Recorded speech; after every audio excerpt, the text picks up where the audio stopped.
Karl Marx were, of course, the major figures, but you had a number of other very, very significant thinkers, and that tradition has continued in the tradition of thinking about how do we construct some kind of progressive socialist formations and so on and so forth. Fundamental claim of this tradition is that capitalism was a fantastic advance over pre-capitalism, no doubt, in terms of the promise of material progress, but this is also a system which is fantastically destructive for the producers and for all non-capitalist classes. So, in Marx's formulation, for instance, you have the so-called polarization thesis. How a very small minority at one pole benefits almost entirely from what capitalism has to offer, and the overwhelming majority gets pushed towards the other pole, which is a pole of misery, which is a pole of alienation, which is a pole of all kinds of deprivation, etc. And of course, Marx was talking about a completely spontaneous capitalism, a capitalism in which there is no intervention of any kind. So in this particular formulation, when Marx is talking about this kind of polarization, he is of course abstracting from the progressive intervention which might happen there. And his hope was that finally this terrible system will be transcended by something where market is completely made subservient to the society. Right? So that's the radical tradition of thinking about capitalism and what can be done and what cannot be done, etc. In between, you have what I describe as heterodox social science. Again, I'm not talking only of economics, but you have John Rawls, for instance, one of the major thinkers in political science. His remarkable book called The Theory of Justice would fit in extremely well there. Right? So, the crux of this particular paradigm or this particular broad framework, broad architecture that I am talking about was that it is indeed possible to think of balancing the market and the society if we get our act right, if we sort of manage to put things in place properly, it is indeed possible to do so. Right? And then we are in the best of the world. Right? So this particular broad tradition does not talk of transcending capitalism.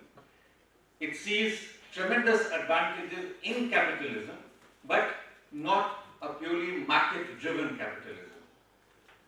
One of the first major thinkers who got a lot of attention along these lines was Karl Polanyi and his book in 1944 called The Great Transformation.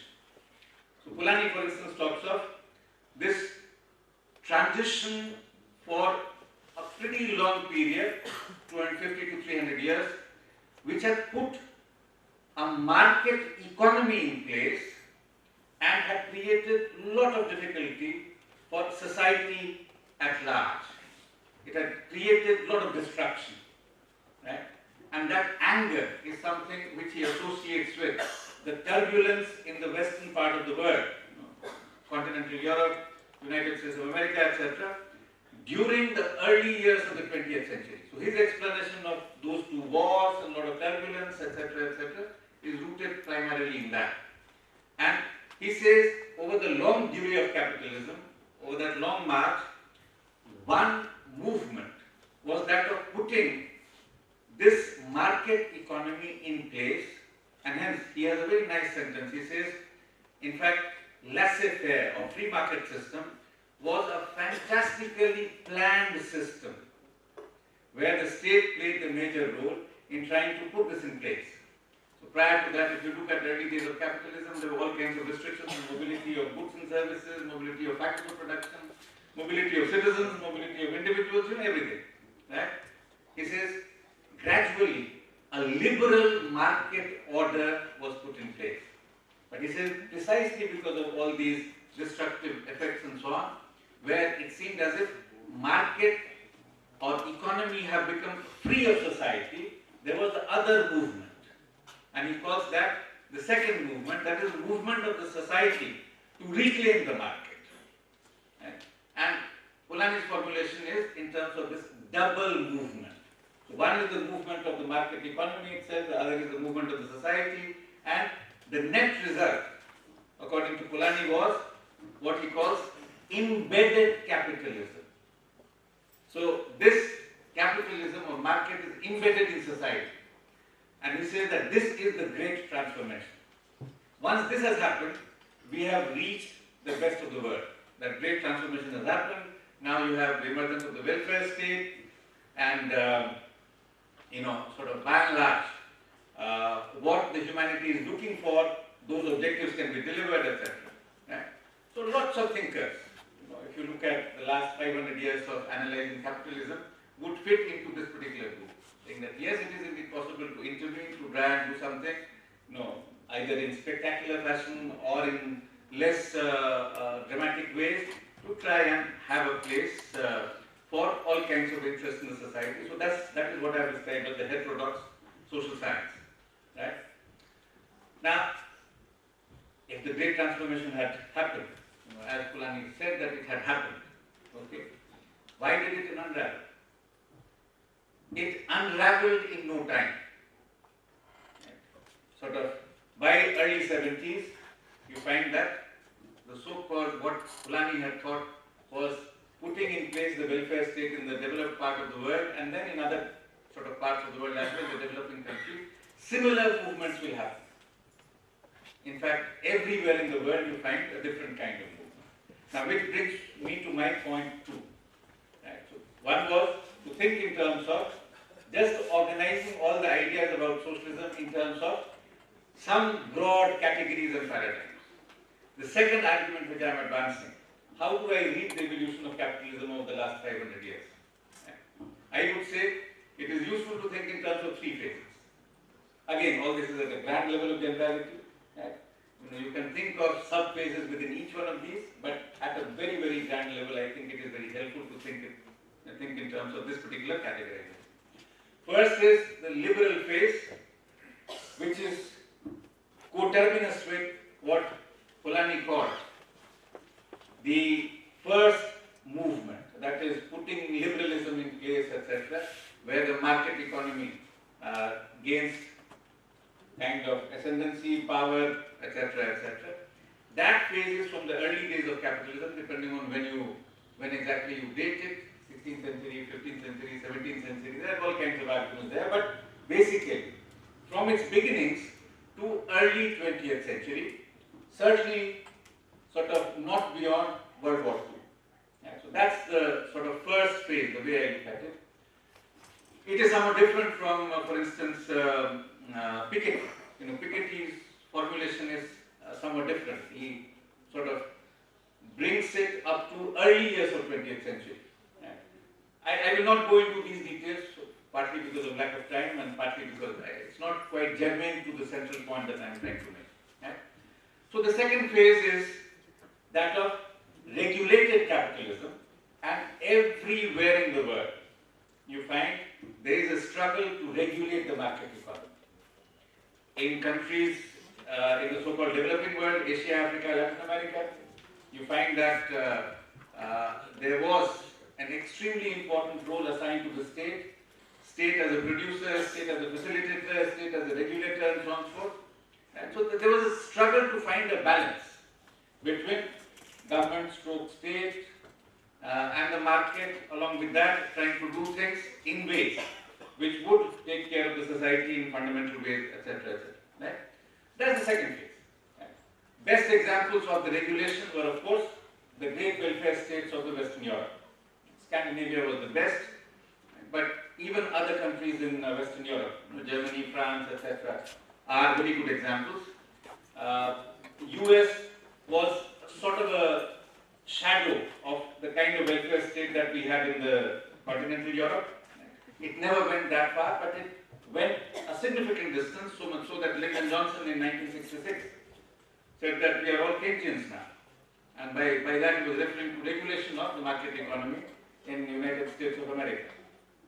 Beginning early 70s, late 60s, we have coming of what I describe as neoliberal capitalist order, which is a completely different phase from the second phase, and this in many ways is far more Darwinistic compared to the liberal phase itself.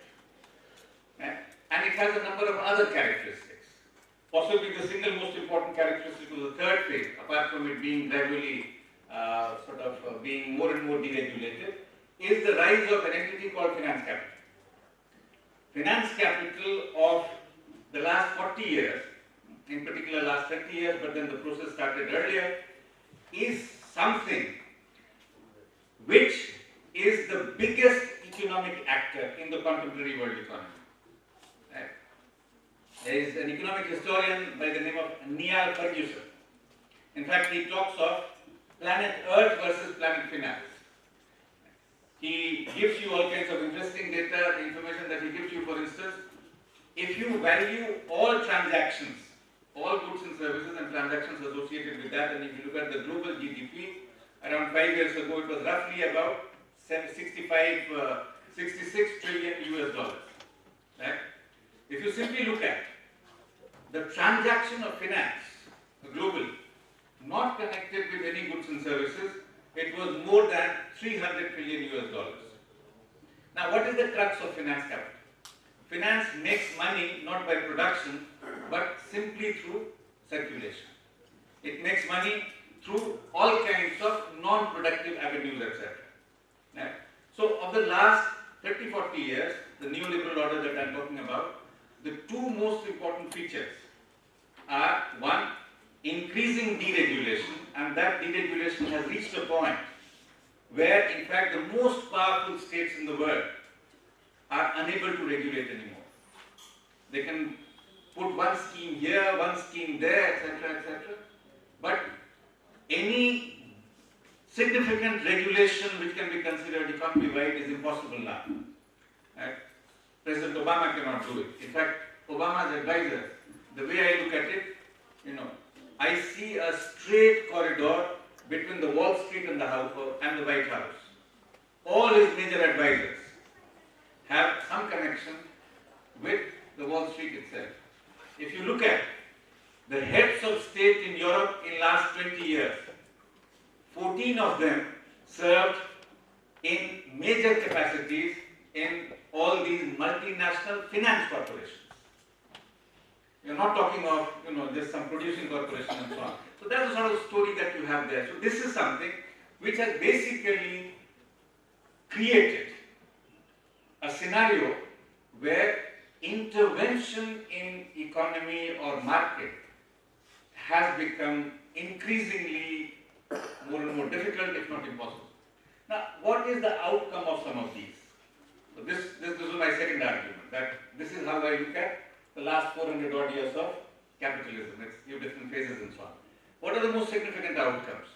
Now, if you look at, this is my third argument, the most significant outcomes are that for people at large, it's been a disaster. If you look at, let me give you one or two, sort of headline kind of stats. Take the most powerful economy in the world, United States of America. Joseph Stiglitz published a book last year, and he shows real wages of median American workers have declined between 1967 and 2013. The most powerful economy in the world is not able to, and when we talk of median workers, we are talking of almost 60-70% of American households. Right? You're talking of the majority of households there. Take another indicator. 1960s, 70s, the iconic American company was, a company which you can consider the face of America, so to say, was General Motors. Right? Again, Lyndon Johnson had said famously in 1960s that what is good for General Motors is good for United States of America. Right? The differential between the salary or earning of the CEO, chief officer, of General Motors, and the average shop floor worker. Right? If you take all workers and kind of work out the average wage, that was 1:70. That is, the CEO got 70 times more than the average shop floor worker. Today, the iconic company in the US is Walmart. Walmart incidentally is bigger than, if you look at countries, different countries in the world, there are 47 countries whose gross income, annual income is less than the income of Walmart. Right? So that gives you the sense of the power and the economic entity that we are talking about. Differential, and I looked at this data about 2 years ago, and the differential now is 1 is to 1400. So 1 is to 70 in 1970, 1 is to 1400 today. Stiglitz, in the same book that I mentioned earlier, looks at what has happened to the top corporations in the US in terms of the difference between what the boss gets and what the average worker gets. It was roughly 1 is to 50 then, today it is 1 is to 500. Right? And that gives you the direction in which the US economy has gone. Right? And what I'm sharing about the US is a kind of a metaphor for the kind of trends which you witness in most parts of the world. And in terms of the share of wages in value added and the share of profits in value added.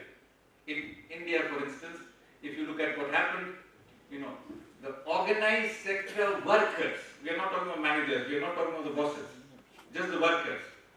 Between early 90s, mid-90s to be precise, and 9-10, the real wages actually fell. Organized sector workers' real wages. If you look at the share of wages in value added, it has become 1/3. Right? And if you look at the share of profits, it has increased by 2.5 times. Now these are some of the trends which, again, you can look at the Chinese economy. China and India are considered to be the poster girls of the last 35 years or so. Right? These are the countries which have done number 1 and number 2 in terms of growth rates. So the question to ask is, what do these growth rates mean for people at large? Right? Organized sector jobs, as you know, are kind of disappearing, are sort of certainly not growing. Okay, depending on which particular end year you want to use, you can show that it has declined significantly. You can show that it has remained stagnant, and so on and so forth. Informal sector jobs. If you look at the most recent data, informal sector jobs which are considered somewhat decent, right? Unorganized manufacturing, for instance. If you look at, let's say, 2004-05 and 11-12, the NSS data, right?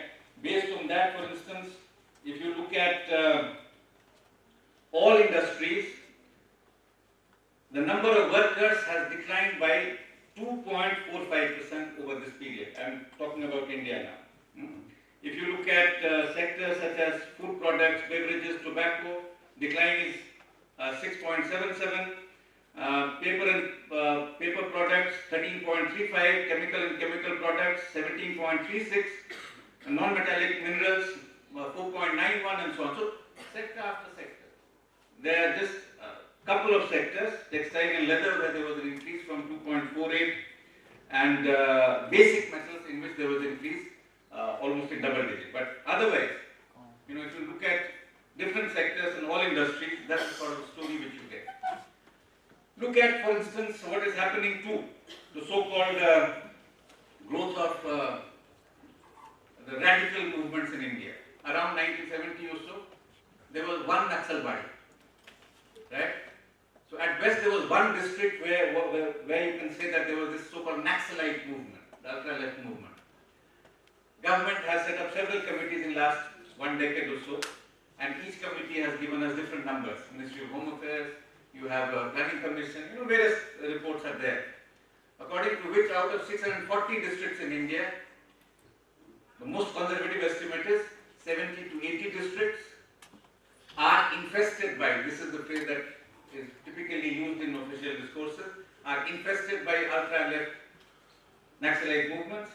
According to more liberal estimates, we are talking of close to 230 districts. Right? Now, last 35 years, if you just look at our growth rate, we are doing remarkably well. As I said, we are second only to China. Right? this is also the phase in which you can see that, this is one kind of so-called violence which one is talking about, the so-called Naxalite violence or Naxalite conflict and so on. There are many other kinds of violence that we can talk about. We can talk about the kind of things which you are witnessing on streets of Delhi, right, where young girls have become the worst targets of the worst kind of, patriarchal tendencies. Right? Now, how do we make sense of these? So, the sum and substance of what I am trying to share with you is that if we are looking at the current phase and if we want to make sense of it, in terms of asking a very simple question, is there hope for the well-being of the average person to improve in a significant fashion? Is there hope for lives of the masses in general to take a turn which can be considered better, more positive, more forward-looking, etc.? My simple answer is, to this simple question, in a systemic sense, no.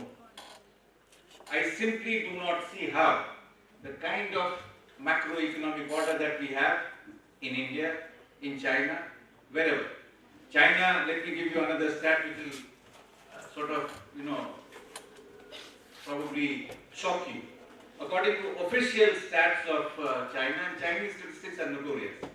Notorious in the sense that the officials will tell you that, look, we don't want to tell you that this is the right thing.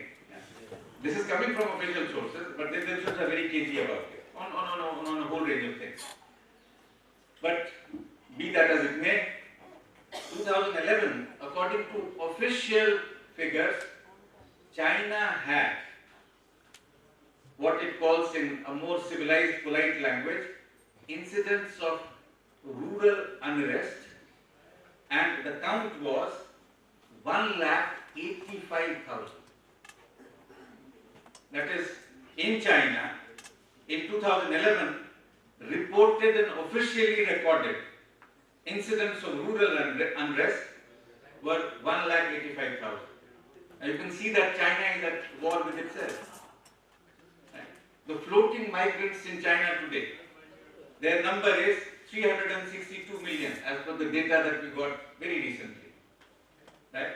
And these are citizens who have suddenly become completely disenfranchised from a whole range of basic services. China has a system called the Hupu system, which means that you have to register, right? They come to urban areas, nobody is willing to register. Because that registration would mean added cost for the state. Right? Employers, of course, there is no reason why they would want to give them anything. Right? Now, these are things where, yes, it's possible that real wages of some of these workers will go up.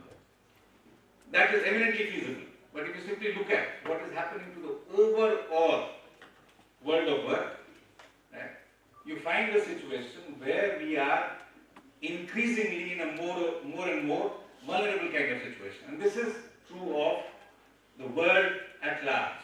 This is, of course, not limited to just this country or that country.